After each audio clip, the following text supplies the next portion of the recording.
Bueno, volvimos del primer corte y ya tenemos nuestro invitado sentado en nuestro living, Mario Alisi. ¿Cómo te va? Mario ¿Cómo estás? Alisi está a cargo de APIMES, así, ¿no? Así es, ¿cómo estás vos? Muy bien, muy Gracias por bien. invitarme. No, por favor. La verdad que vemos súper necesario dialogar un poco sobre este tema de lo que es la pequeña y mediana industria y las inversiones a nivel local de cara a lo que viene y de lo que veníamos hablando un poquito inclusive en el corte, de la gran incertidumbre que hay y analizando un poco eh, cuál es la propuesta de cada espacio político frente a lo que sería este espacio, que son las pequeñas y medianas empresas. ¿Vos cómo lo ves, Mario? Nosotros, primero, aprovechando la charla que teníamos recién, que por ahí sirve para ponerlo en contexto, Sí. nosotros vemos un contexto a futuro de una economía argentina creciendo. Y lo voy a decir por qué crece, digamos, por algunos motivos que son reales. Primero entramos en un periodo del Niño, con lo cual vamos a tener más lluvia y tenemos por lo menos 5 años, lo que dicen los sectores agropecuarios, de buena cosecha, que no la tuvimos. O sea, tuvimos 3 años una sequía extraordinaria que no se dio en los últimos 100 años y el último año fue terrorífica. Por otro lado, se terminó el gasoducto Néstor Kirchner, por lo menos en la parte interna. O sea, hay una balanza positiva porque vos dejás de importar 5.000 millones de dólares de gas y eso te equilibra en la balanza. Ni que hablar que si el gas llega a Brasil, vos automáticamente en los próximos años tenés una balanza no equilibrada, sino positiva. Claro. Además, o sea, el mercado brasileño es un mercado que nos puede consumir hasta 10.000 millones de dólares año. Llegamos a 1.000.000 de barriles de petróleo.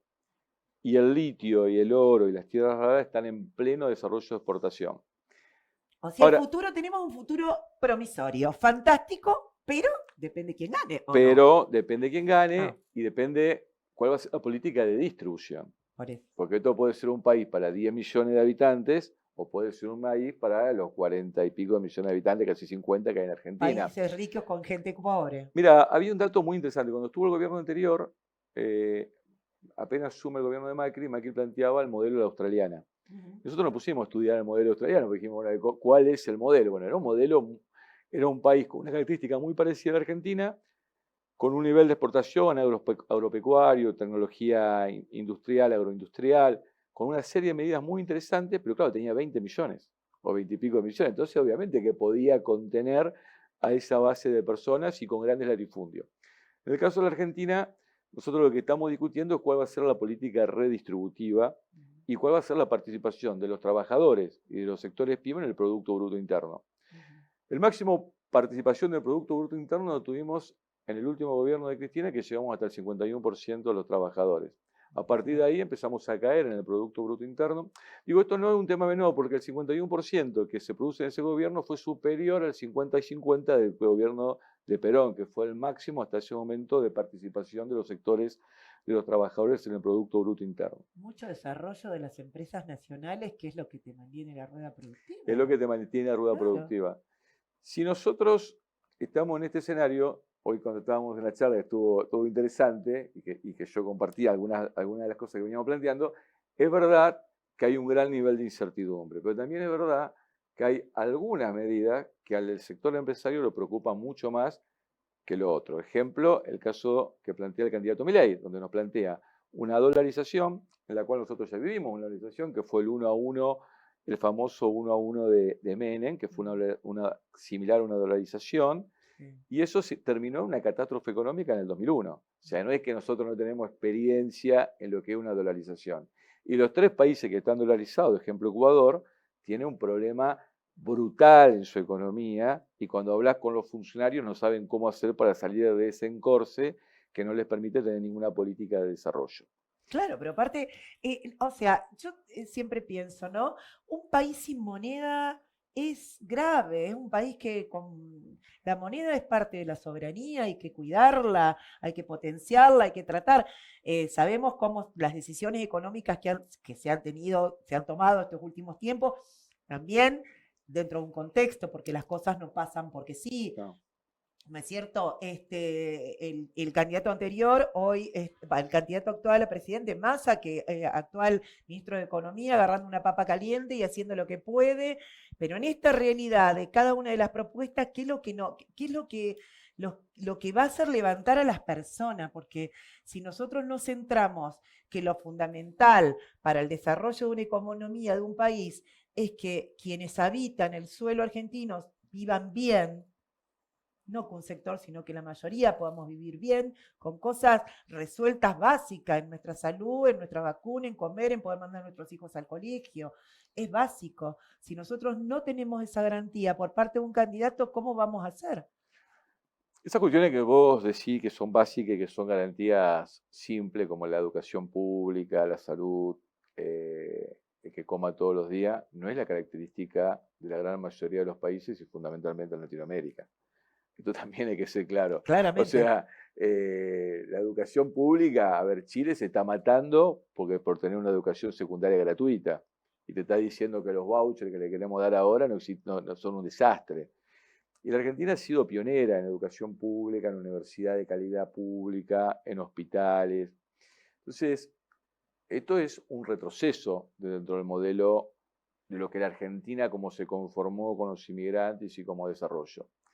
Y por otro lado también hay que entender una cuestión, que creer que la Argentina solamente es una decisión política de los gobernantes. Yo le quiero decir, miren muchachos, Argentina es un territorio en disputa. Lo primero que tenemos que entender, o sea, vos tenés una base militar fase 1 inglesa en Malvinas, no está por casualidad con millones de con cantidad de soldados, aviones y alta tecnología. Vos tenés un presidente de Chile que perdió, un candidato a presidente por el 1% con Boris, que su plataforma de campaña era la disputa de la Patagonia Argentina. Vos tenés una instalación de bases militares de fase 1 norteamericanas en la triple frontera, en plena disputa todo el acuífero.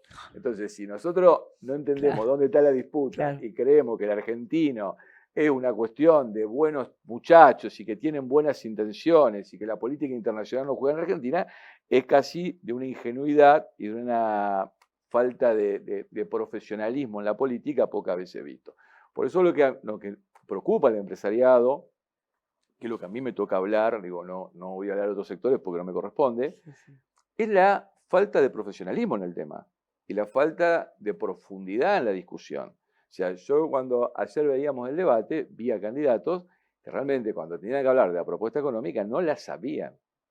Entonces, en un momento que vos tenés una inflación del 135% y a vos te preguntan cómo voy a desactivar la LELIQ, vos tenés que dar alguna respuesta, por lo menos para que nosotros de este sector que tenemos que dar crédito o comprar o comercializar, tener algún tipo de medida.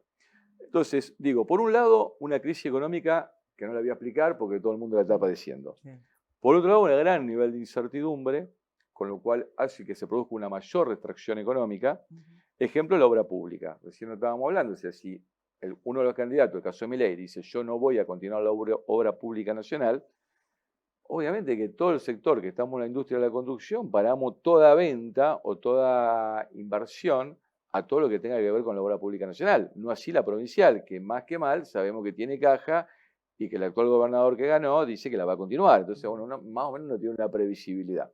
En el otro caso, sabéis que no hay futuro para ese sector y lo que no se termina de entender es que si hay una industria que genera mano de obra, que genera dinamismo económico, es la industria de la construcción. O sea, no hay ninguna industria que con más dinamismo. Entonces, si vos parás la obra pública nacional, estás parando más del 30% de la obra pública de la Argentina. Por ende, no solamente parás la obra, sino parás toda la industria que corresponde a eso, fabricantes. Entonces, digo, son situaciones muy complejas a la hora de poder tomar cualquier tipo de decisión empresaria. Pero claramente. Che, Mario, te quiero abrir un poco con los chicos. No sé quién arranca preguntando con ganas. Me olvidé todas las que querías.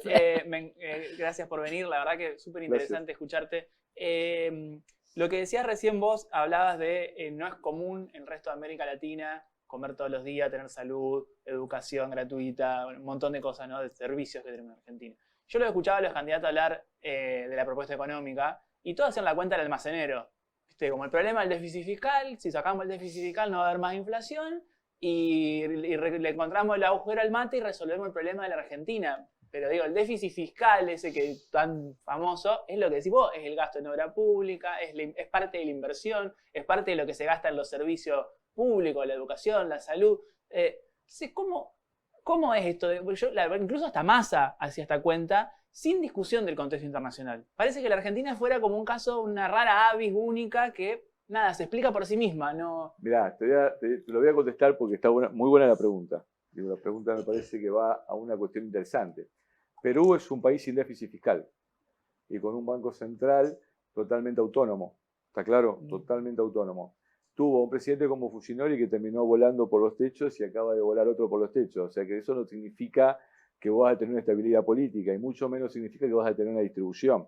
Que vos tengas un equilibrio fiscal no es una garantía de una política de desarrollo. El ejemplo concreto de esa política es, te doy un ejemplo puntual de un país que dentro del rango de Latinoamérica es un país que diría que está en un proceso económico de los países andinos, uno de los más importantes. Tal vez un poco menos que Colombia, pero es un país con un déficit fiscal cero. El déficit fiscal por sí solo no es la solución del problema, porque también lo que yo digo que en Argentina es un problema de distribución. A ver, si el litio sale sin pagar ningún impuesto, Vaca Muerta sale sin pagar impuesto y con el petróleo directamente sin elaborar, si el oro de Catamarca está saliendo sin pago de impuesto, si el sector de la hidrovía no tenemos absolutamente ningún control, yo te digo, mirá, no sé si el déficit fiscal es el único problema que tenemos. Hay algunos problemas que son mucho más importantes que el déficit fiscal. Que obviamente vos me decís, tiene que haber déficit fiscal equilibrado, y por supuesto, nadie te va a decir lo contrario. Ahora, eso no es la solución al conflicto de base que tiene Argentina hoy. O sea, Argentina tiene un conflicto mucho más profundo que no controla, ni tiene poder de control, ni ejerce poder impositivo, ni de distribución de ninguno de los órganos que generan esos niveles de riqueza. Por eso cuando Milei dice, viva la libertad, digo, ¿la libertad para quién? Claro. Porque no es la libertad para todos. Digamos, los trabajadores que no van a estar dentro de esos sectores económicos puntuales no van a tener libertad. O los desocupados no van a tener libertad. Entonces... Pero es una fantasía esa palabra libertad. Es una fantasía lo que presenta. Porque uno por sí mismo, o sea, es uno y sus circunstancias. Vos no vivís en el éter, en la nada. La libertad está atada a los entornos, no al mismo individuo. Y en este caso, Milei claramente se contradice. La libertad va a depender de muchísimas cuestiones económicas, que si el tipo te cierra la posibilidad, sobre todo los trabajadores. No. Además dijo, en 20 años somos, si me dejan a mí gobernar, en 20 años somos Alemania y en 35 somos Estados Unidos. Más allá de que sean modelos que uno quisiera imitar o no, no son liberales, no son países que se precien porque el Estado no intervenga en la economía o que no cobre impuestos, todo lo contrario. Mira, Estados Unidos, y terminando de responder la pregunta que me hiciste, que me pareció importante, Estados Unidos tiene dos bancos centrales. Claro, tiene dos. Tiene un banco que es para el sector cooperativo, que tiene una fortaleza impresionante de ser varios productos brutos argentinos, que es anterior a la Reserva Federal, y por eso nunca la Reserva Federal lo pudo tomar, que no solamente regula el sistema cooperativo, bancario cooperativo, sino además todas las cooperativas agrícolas y productoras norteamericanas, sino además tiene la Reserva Federal norteamericana, que es la encargada de regular el sistema bancario norteamericano. Que además está decirlo que en el 2008, con la crisis del 2008, Estados Unidos salió a comprar la deuda bancaria. No es que no tiene intervención, fue la mayor intervención de un Estado frente a la mayor crisis financiera mundial. Por lo tanto, no es que los estados no intervienen en la economía y dejan la economía liberal. Si hay un ejemplo concreto, es la crisis del 2008 norteamericana. A ver, yo, bueno, un poco volviendo al principio, tenía un montón de preguntas, pero se me fueron yendo. Primero, gracias por venir, Mario. No, gracias a vos. Un placer. Además, está buenísimo que en este programa escuchemos un montón de voces de diferentes sectores productivos y de la ciudad que nos encanta. Después terminamos con los programas muy felices de haberlos hecho. No, cuando decimos que Argentina, bueno, el año que viene vamos a estar mejor porque tenemos el litio, porque ya va a estar operativo el gasoducto, porque se terminó la sequía y viene el niño, que hasta ahora no llovió nada, así que no sé qué niño será. Esas condiciones macro me hacen pensar dos cosas. Primero, qué gran resiliencia tiene este país, que estando en la situación que estamos, sigue teniendo unas oportunidades enormes de generar enormes riquezas, que para el gobierno que toque gobernar será cómo lo manejen o no, porque en realidad la misma perspectiva la van a tener claramente los tres candidatos que tienen posibilidades de acceder al gobierno. Entonces, será, bueno, no escucho mucho que se hable en las plataformas cómo van a intervenir en esos aspectos, porque claramente que podemos exportar todo eso, pero cuanto más valor agregado le agreguemos, más va a ser la rentabilidad que tengamos, si no, no es imposible que sea sostenible en el tiempo. Y por otro lado, creo que, bueno, sí, lo de la obra pública tracciona muchísimo, ya viene ralentizándose y parándose hace unos cuantos meses, porque más allá de lo que diga este candidato, la gran inflación que hay ha parado casi todas las posibilidades, por lo menos de las pequeñas empresas que no son formadoras de precio, de poder sostenerse financieramente en este contexto. Entonces, es complicado. Entonces, a ver, un poco, no sé, no es una pregunta, es por ahí mi opinión. Como empresario, ¿qué haces en este momento? Y la Argentina siempre tuvo estas crisis, estos momentos, y los empresarios, que ya tenemos varias crisis en el lomo, me parece que hay que apostar para seguir para adelante, siempre. Por ahí esperar un rato que acampe, pare la lluvia de acampe, pero hay que seguir apostando. Yo estuve en unas charlas la semana pasada y todos coincidían en eso, en no detenerse, en seguir apostando al crecimiento. Si tenés una máquina y querés invertir, y dale.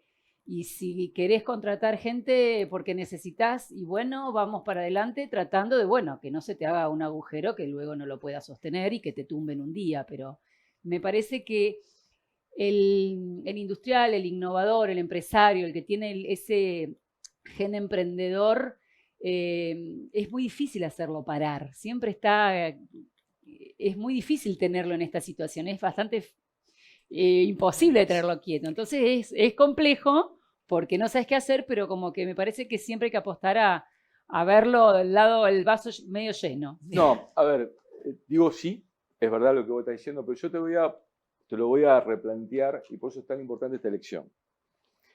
Yo te voy a contar una anécdota más, es una experiencia mía, personal.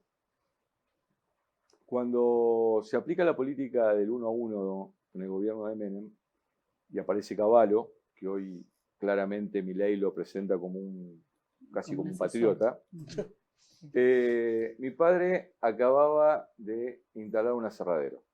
El importador se había puesto como industrial.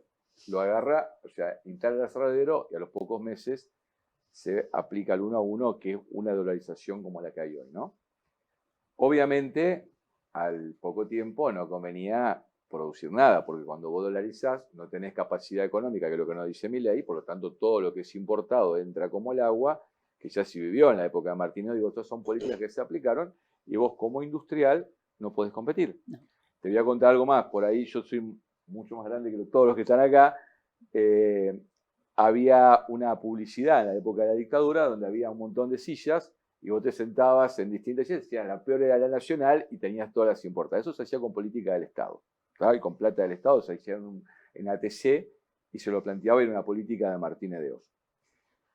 Esa política termina estallando en el 2001, pero mi padre en una comida familiar, yo digo, che papá, ya está, llevamos un año y esto no va a funcionar. Y él me decía, no, mirá, si yo me fundo, antes se va a fundir el país. Obviamente que se fundió el país antes que él, él se fundió antes que el país. Pero además, yo me quedé con una experiencia muy clara, se lo llevó puesto en su vida. Y él se terminó muriendo. Se terminó muriendo en el 2001 cantidad de empresarios. Sí. Y además de que se terminó muriendo cantidad de empresarios, yo les voy a contar que yo en el 2001 ya era presidente de APYME, con lo cual a mí me tocó parar un montón de remates, más de 30 remates paramos. Y los comerciantes perdían la casa, perdían los autos, no estaban preparados psicológicamente, no sabían lo que iba a venir. Pero la diferencia, hace una semana atrás comí con los chicos de CAME y me preguntaban a mí, claro, eran chicos de menos de 40 años, ¿cómo había sido el 2001? Y yo decía, eran dos crisis totalmente distintas. Sí. En el 2001 todos estábamos endeudados, todos habíamos tomado crédito, todos habíamos financiado. En esta no hay deuda por lo que vos estás diciendo. Como todos ya preveíamos, todo el mundo compra y paga de contado. Los niveles de endeudamiento son más bien de la caja chica. Pero lo que está diciendo Milei es lo que va a pasar. Entonces, si lo que Milei me dice, y lo plantea claramente, que es una dolarización, que es una apertura indiscriminada de las importaciones, que es la desaparición del Banco Central, yo soy industrial, sé que no voy a poder competir. No necesito mucha más experiencia.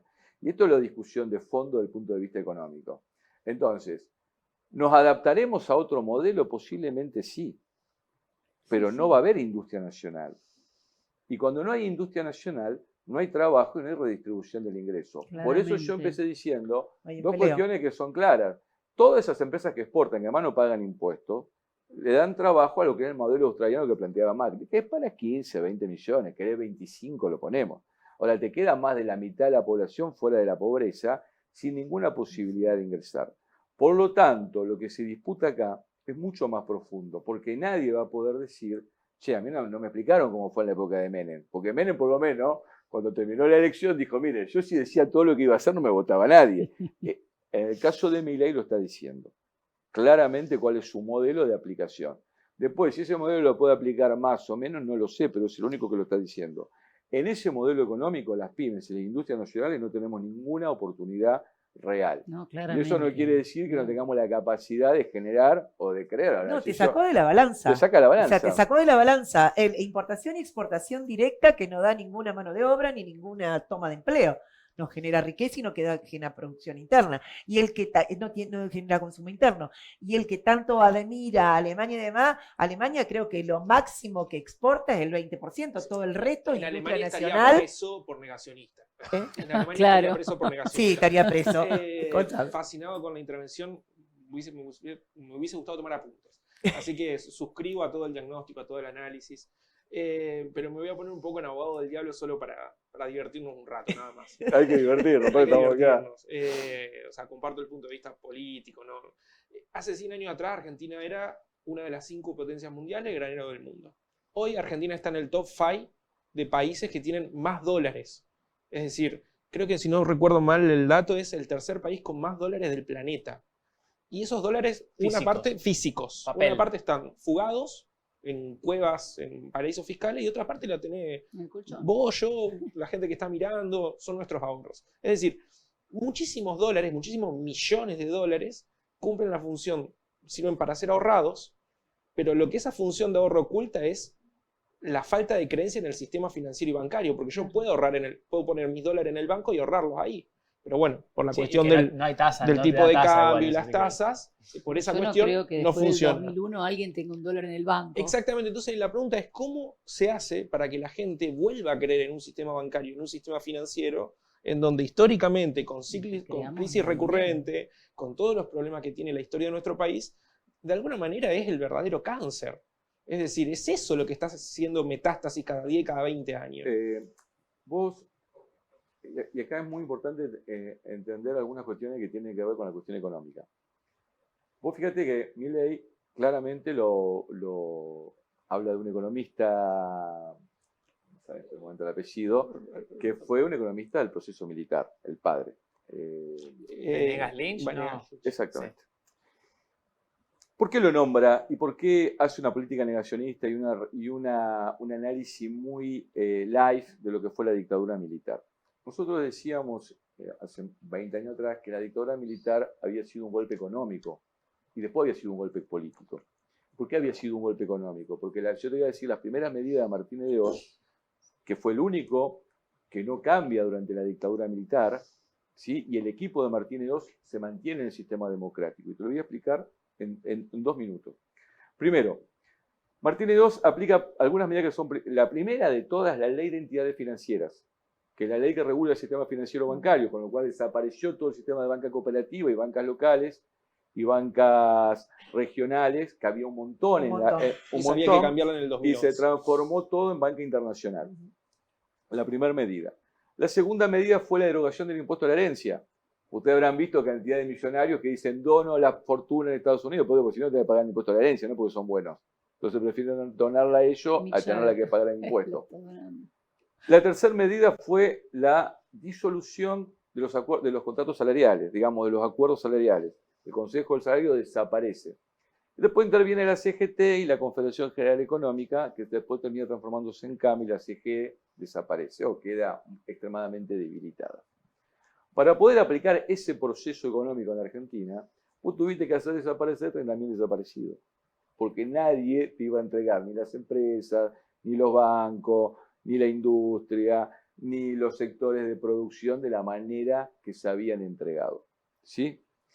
Cuando te dicen que esto es nuevo, yo les digo, miren, en el proceso militar no había sindicato, porque los sindicatos, de hecho, todos los delegados sindicales eran desaparecidos. No había que vos decías, no, vos sabés que yo voy a discutir por los derechos. Tenemos delegados desaparecidos en Vicentín, hay toda una cúpula de delegados desaparecidos de una empresa local y podríamos cansarnos de nombrar empresas. Por lo tanto, los acuerdos salariales han hecho, o sea, vos tenías una flexibilización de hecho. No tuviste un año, tuviste 10 años de una dictadura cruenta, cruel y con un modelo neoliberal y con todo lo que nos están planteando que son los próceres. Ahora, cuando sigue el sistema democrático, viene Alfonsín, pone un ministro como Grispo, que fue el último ministro nacionalista, dura un año y lo sacan, y después todo el equipo que vino con Alfonsín era un equipo, entre esos Machinea, que había estado con Cavallo y que había estado con... y que había estado Melconian también, Sí. que había estatizado parte de la deuda en dólar y Cavallo la deuda en pesos a las empresas. Entonces tenés a Machinea con Alfonsín. Después viene, de Machinea viene, ¿quién vuelve? Cavallo. Y aplica el 1 a 1. O sea que se mantiene el mismo modelo económico que había arrancado en la dictadura. Y después viene de la Rúa, que primero lo pone a Machinea y termina con Cavallo estallado.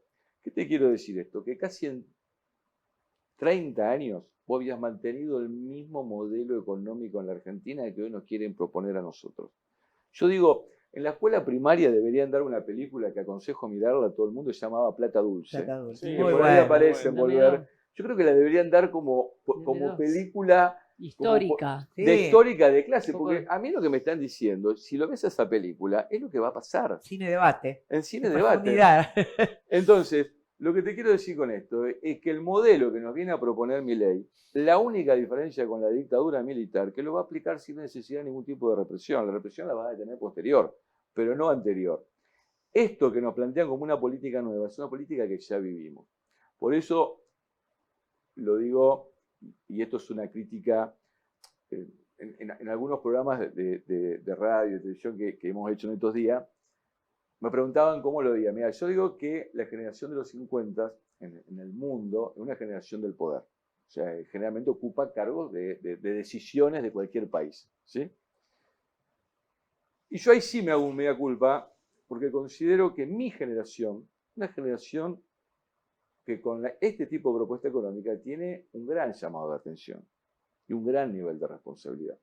Y yo podría decirte la más fácil, decirte, mirá, la culpa es de la política, que es la más fácil de todas. Yo creo que la culpa es de toda una dirigencia universitaria que no puede explicarle a los alumnos de la universidad el valor de la universidad pública, se lo he dicho a varios decanos, amigos, de la dirigencia empresaria, que no hemos sabido explicar y entender lo que es la defensa de las pymes, de lo que es una banca oficial, de lo que es un aparato productivo, de lo que significa defender la mano de obra, de lo que significan las políticas neoliberales, que no hemos cansado de marchar, hemos tenido años marchando, de la dirigencia educativa, que no le puede ser que después que pasó Sarmiento, hace 100 años, estemos discutiendo en Argentina si tiene que ser co-voucher. No, tiene que ser como hizo Sarmiento, pública, gratuita, con guardapolvo blanco para que todos sean iguales. O sea, una cosa increíble. Ahora, este nivel de responsabilidad es de toda una generación.